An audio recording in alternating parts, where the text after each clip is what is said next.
எல்லா பிணியும் எந்தனை கண்டால் இல்லாதோட நீ என கருள்வாய். ஈரேழ் உலகமும் எனக்குறவாக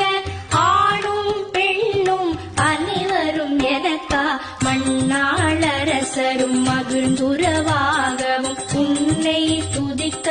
உன் திருநாமம் சரஹண பவனே தைலொளி பவனே திரிபுர பவனே திகழொளி பவனே பரிபுர பவனே பவமொழி பவனே அரிதிரு மருதா அமராபதியை காத்து தேவன்